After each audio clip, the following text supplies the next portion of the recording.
Okey, pernah tak anda lalui situasi ni? Anda tenung skrin komputer, tahu ada kerja penting gila kena siapkan, tapi entah macam mana jari tu gatal je nak buka tab baru, layan video kucing. Ataupun tiba-tiba dapat ilham nak kemas satu rumah sekarang juga, padahal laporan penting tu dah macam menjerit-jerit minta perhatian. Kita semua pernah laluinya kan? Senarai kerja makin panjang, tarikh akhir makin dekat, tapi kita macam beku. Lebih rela buat apa-apa je selain tugas sebenar. Fenomena ni yang kita panggil procrastination atau penangguhan sebenarnya bukan sekadar tabiat buruk. Ia satu cabaran universal yang berakar umbi dalam cara otak kita berfungsi. Jadi, dalam kupasan kali ni, kita bukan nak cakap pasal jangan malas. Lupakan semua tu. Sebaliknya, kita akan menyelam lebih dalam lagi. Kita akan bongkar sains di sebalik kenapa kita suka menangguh. Dan yang paling best, kita akan temui strategi praktikal untuk mengatasinya. Dan inilah dia, soalan cepu mas kan? Kenapa susah sangat nak buat benda yang kita tahu kita patut buat? Kita tahu secara logik kalau siapkan laporan tu, lega. Kita tahu kalau pergi bersenam tu, badan akan rasa lebih sihat. Tapi, seolah-olah ada dua watak dalam kepala kita ni tengah main tarik tali. Satu watak yang merancang untuk masa depan, dan satu lagi watak yang cuma nak rasa selesa sekarang. Pertarungan ni bukan saja meletihkan, tapi selalunya datang dengan pakej rasa bersalah dan kecewa dengan diri sendiri. Tapi, macam mana kalau saya cakap, ini semua bukan salah anda 100%. Sebenarnya ada sebab saintifik yang sangat kukuh di sebalik konflik dalaman ni. Okey, ini adalah idea utama yang mungkin akan ubah cara anda pandang penangguhan ni selamanya. Cuba tengok petikan ni. Penangguhan adalah masalah pengurusan emosi yang menyamar sebagai masalah pengurusan masa. Cuba hadam betul-betul ayat ni.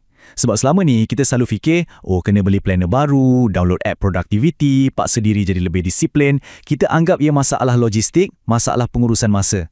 Tapi macam mana kalau puncanya lebih dalam daripada tu? Kajian-kajian terkini tunjukkan yang penangguhan ni bukan tanda kita malas atau lemah semangat. Sebenarnya ia adalah satu mekanisme pertahanan.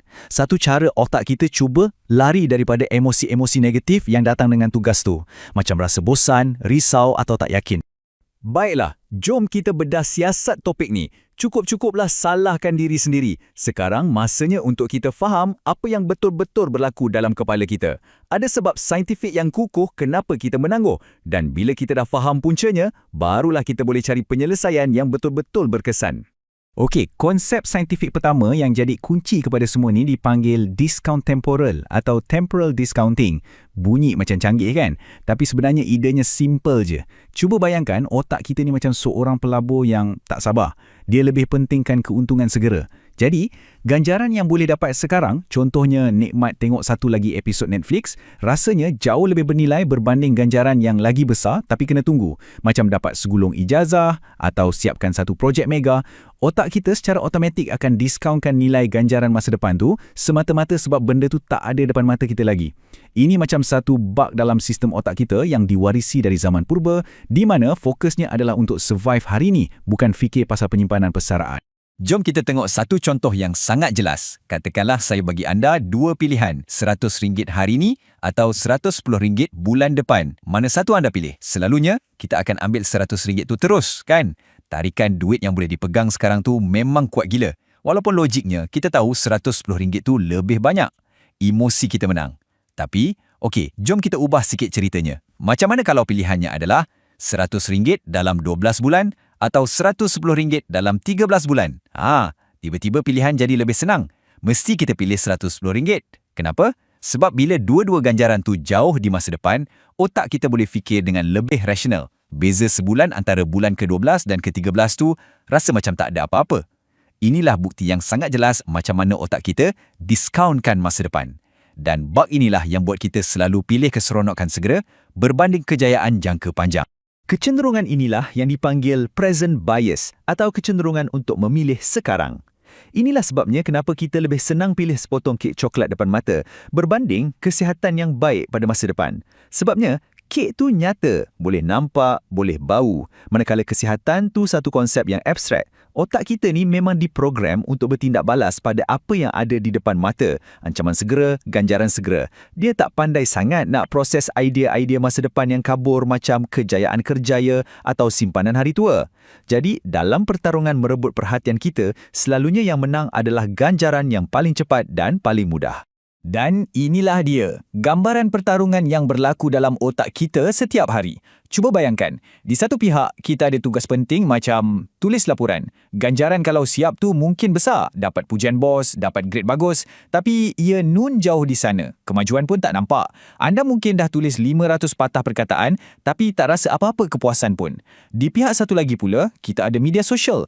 Ini ibarat mesin ganjaran segera. Setiap like, setiap komen, setiap video kelakar, boom, dia lepaskan sikit dopamin, bahan kimia yang buat kita rasa seronok dan nak lagi dan lagi. Otak kita memang susah nak tolak tarikan ni. Ia macam kena pilih antara hidangan mewah yang kena tunggu sejam dengan gula-gula yang boleh terus ngap sekarang. Selalunya gula-gula tu yang menang. Jadi kita dah sampai pada satu kesimpulan yang sangat-sangat penting. Bila kita berdepan dengan satu tugas yang buat kita rasa bosan atau cemas atau keliru atau rasa macam, aduh, aku tak cukup baguslah nak buat ni, otak kita akan menjerit bahaya. Bukan bahaya fizikal tau, tapi bahaya pada emosi kita. Jadi, secara tak sedar, tindak balas pertama kita adalah untuk lari. Lari daripada perasaan negatif tu. Dan apa cara paling pantas nak lari? Buka Instagram, layan YouTube. Jadi, penangguhan ni pada dasarnya bukan pasal kita nak elak kerja. Ia adalah tentang kita nak elak perasaan yang datang sekali dengan kerja tu. Ia satu strategi jangka pendek untuk betulkan mood kita. Cuma masalahnya, kelegaan tu sekejap sangat. Dan kat sinilah letaknya perangkap yang paling licik. Bila kita elak tugas tu dan beralih pada benda yang seronok, otak kita dapat satu ganjaran yang sangat power, iaitu kelegaan. Rasa lega serta-merta daripada bimbang, bosan atau ragu-ragu. Kelegaan ni berfungsi macam pengukuh positif. Otak kita yang sentiasa belajar ni pun akan buat nota. Jadi kalau rasa stres pasal laporan tu, buka je TikTok. Berkesan. Jadi setiap kali kita menangguh dan rasa lega, kita sebenarnya tengah ajar dan kuatkan lagi tabiat tu. Lama-lama ia jadi macam tindak balas automatik. Inilah dia kitaran mengelak yang mengunci kita dalam penjara penangguhan. Okey, cukuplah kita cerita pasal masalah. Sekarang, jom kita beralih pada penyelesaian. Dan berita baiknya ialah, kita tak perlu lawan otak kita, tak perlu gaduh dengan dia. Sebaliknya, kita boleh guna strategi-strategi pintar yang berfungsi selaras dengan cara otak kita bekerja. Kita akan belajar cara untuk godam sistem kita sendiri. Strategi nombor 1, kita lawan diskaun temporal tu secara berdepan. Kalau otak kita ni, rabun jauh, tak nampak ganjaran yang jauh, maka kita bawa ganjaran tu dekat sikit. Fikirkan pasal satu tugas besar. Contohnya, kemas satu rumah. Aduh, dengar pun dah penat kan? Ganjaran dia, rumah bersih, tu rasa macam jauh sangat. Sebaliknya, kita pecahkan, kemas meja kopi saja. Ganjaran untuk tugas kecil ni, meja yang kemas, boleh nampak dalam 10 minit je.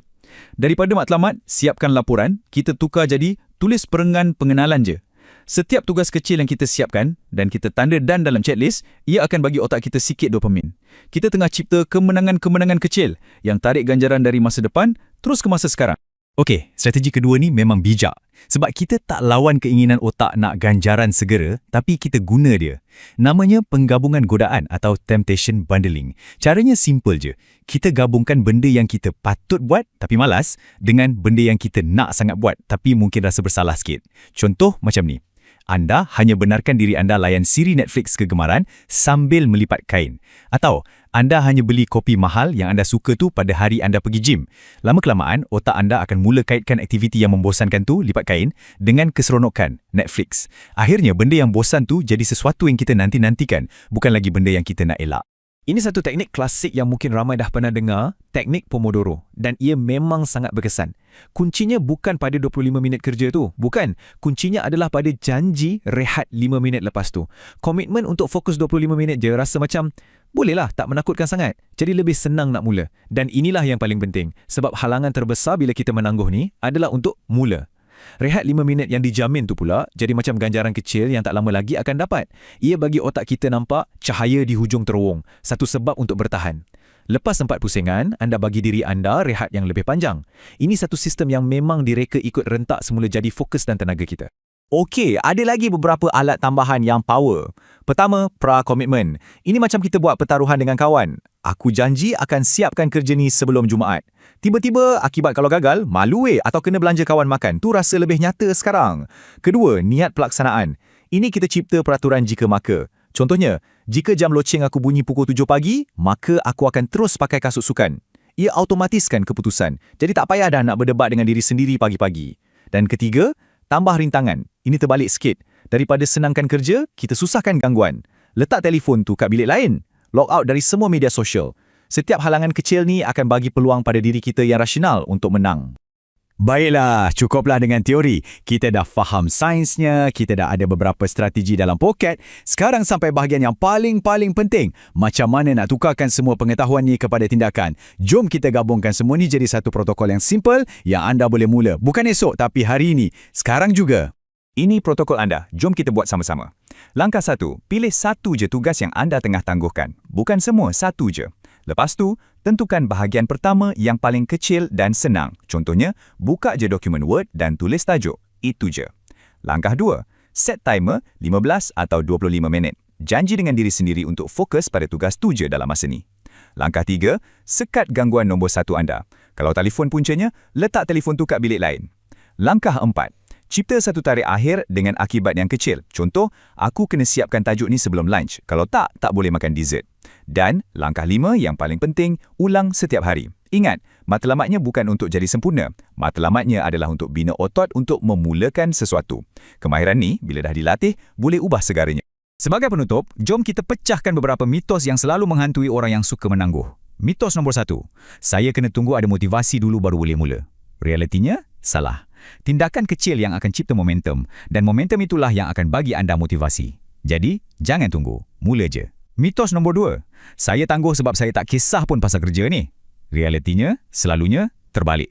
Kita menangguh sebab kita terlalu kisah. Kita takut kita akan gagal atau hasil kerja tak sempurna. Jadi lebih selamat kalau tak mula langsung. Ini masalah kerisauan, bukan tak peduli. Dan mitos paling besar, saya perlukan pengurusan masa yang lebih baik. Realitinya, anda perlukan pengurusan emosi yang lebih baik. Belajar faham perasaan anda dan guna strategi untuk uruskannya. Bukan sekadar susun balik jadual anda tu. Jadi, saya nak tinggalkan anda dengan satu soalan, satu cabaran. Bukan pasal apa anda nak buat esok atau minggu depan, tapi pasal hari ini, sekarang. Apa satu tugas paling kecil, satu bahagian pertama yang anda boleh mulakan dalam 15 minit akan datang? Pilih satu dan buat. Sebab bila anda ambil langkah pertama yang kecil tu, anda bukan sekadar buat kemajuan pada tugas anda. Anda sebenarnya tengah hantar satu mesej yang sangat jelas pada otak anda. Aku yang pegang kawalan sekarang. Dan dari situ, anda mula melatih semula diri anda. Satu langkah kecil demi satu langkah kecil. Untuk jadi seorang yang bertindak, bukan lagi seorang yang menangguh.